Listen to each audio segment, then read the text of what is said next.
Most developers are using AI like a slightly better Google search, but as a senior engineer, that's not how you should be using it. Instead of asking random questions, I use tools like Claude Code to think through problems, explore solutions, and speed up parts of the development process that normally take hours. Hi friends, I'm Maddie. I'm a senior software engineer who previously worked at Google and interned at other big tech companies like Amazon, IBM, and Microsoft. I've been using Claude Code almost every single day for the past couple of months, and trust me, there's a huge difference between using Claude Code just as a fancy chatbot that writes code for you and using it as a true force multiplier. In this video, I'll break down exactly how I use Claude Code, the setup, the patterns, and the habits that actually make it useful. From breaking down complex problems, to writing code, to catching edge cases. And by the end of this video, you'll have a concrete workflow you can start using immediately. Let's get into it. Before we talk about how to use it well, let me first clarify what Claude Code truly is at its core. Claude Code is a command line AI agent built by Anthropic. Unlike a chat interface where you're copying code back and forth, Claude Code can read your files, run commands, edit code, and work through problems autonomously, all while staying in the context of your real codebase. Let's talk about the setup. So if you're using an IDE like VS Code or Cursor, you can install the Claude Code extension. It lets you open Claude Code directly inside your IDE, so if you have a file open in your editor, Claude automatically pulls it into context. You don't have to manually tag it. You can also open Claude Code directly in your terminal.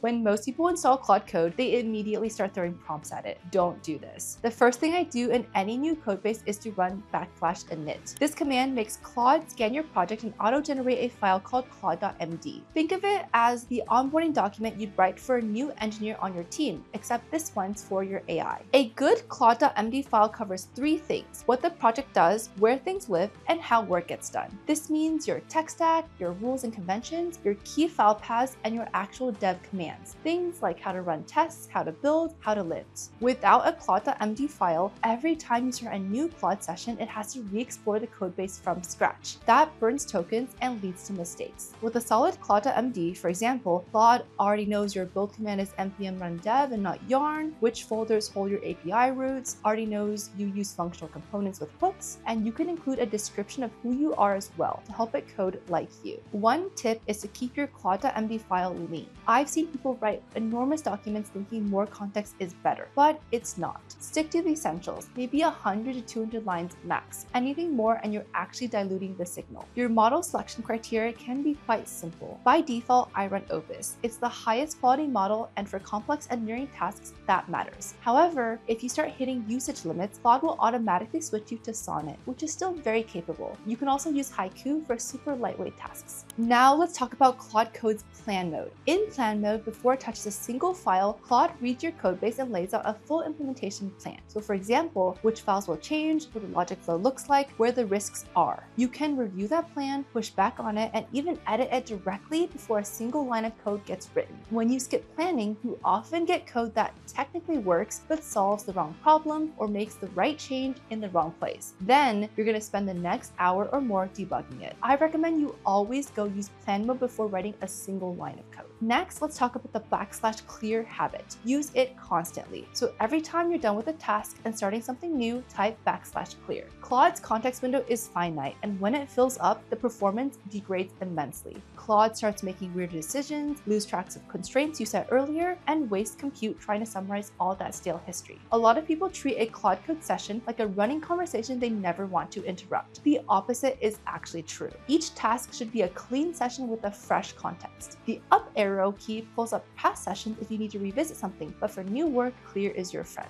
Once your basic setup is solid, you can then start creating custom / commands, basically safe prompts that you can then trigger with a single keyword. These live in a .claude commands folder in your project, written in plain markdown. So for example, I have a PR summary command that writes me a reviewer-facing PR description, what changed, why, any risks, and how to test it. The way to think about it is that anything you do more than once a week in your engineering workflow, there should be a / command for. You should not be rewriting the same prompt every single time. Now let's talk about how to create a self-validation loop. This is about designing a validation harness, a set of automated checks that run after every change Claude makes so it can catch and fix its own mistakes without you babysitting it. Here's the idea. Claude Code supports hooks, scripts that fire automatically at specific points in its workflow. What you want to do is wire up three things: your build step, your tests, and your type checker. so they run every time Claude saves a change. So why does this matter so much? Because Claude, like any engineer, makes mistakes. For example, it'll move a function and miss an edge case in the tests. While you can carefully catch that in review yourself, if you have a validation loop, Claude sees that failure output immediately, understands what broke, and fixes it, usually without you having to intervene at all.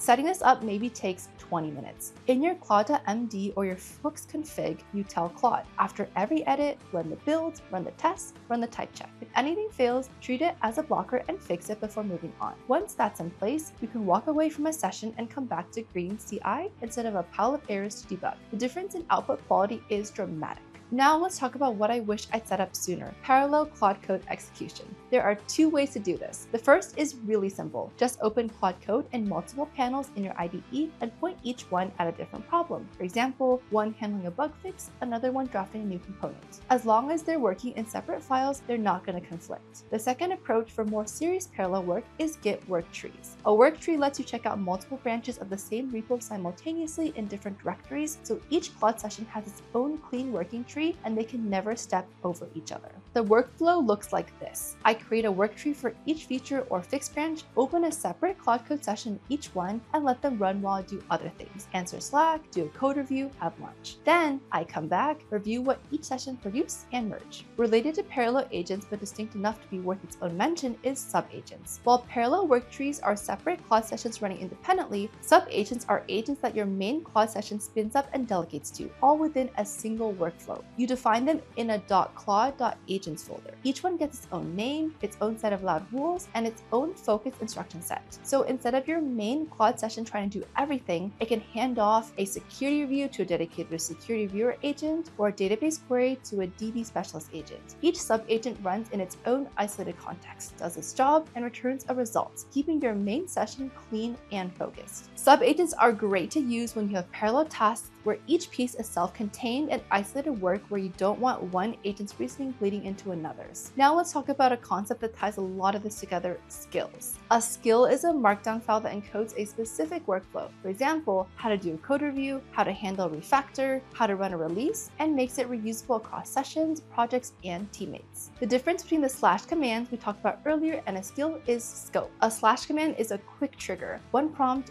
one action. A skill is a full playbook. It can define multi-step logic, reference other files, and be invoked by sub-agents as part of a larger workflow. You can think of a skill as institutional knowledge that travels with your codebase. One more feature that's worth knowing about, especially as you get deeper into this workflow, is MCP Servers, which stands for Model Context Protocol. MCP lets Claude Code reach outside your local terminal and talk to external services. So for example, GitHub, Slack, databases, Perplexity. You configure them once, and now when you tell Claude to pull comments from a GitHub PR and address them, it can actually do that. When you tell it to check Slack for the latest design feedback on a feature before writing code, it goes and gets that. With MCPs, Claude stops becoming just a code writer and becomes something closer to an autonomous engineer that actually operates in your full work environment. Before I wrap up, I want to talk about 3 tips that you should apply no matter which of these features you're using. First, be specific in your prompts. Vague prompts produce vague code. The more precisely you describe what you want, which files to touch, what the constraints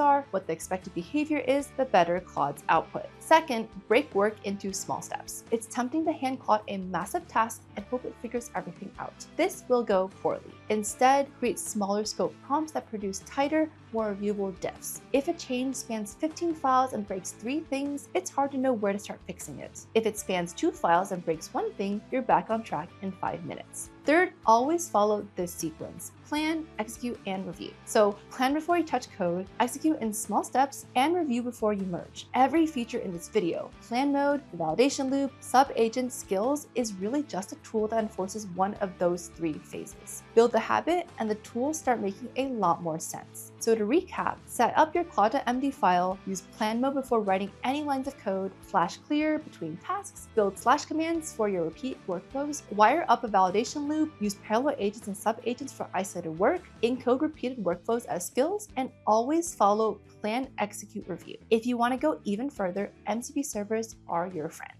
And that's all I have for you in this video. If this was helpful, hit that like button, hype this video, and subscribe. Thanks for watching, and I'll see you in the next one.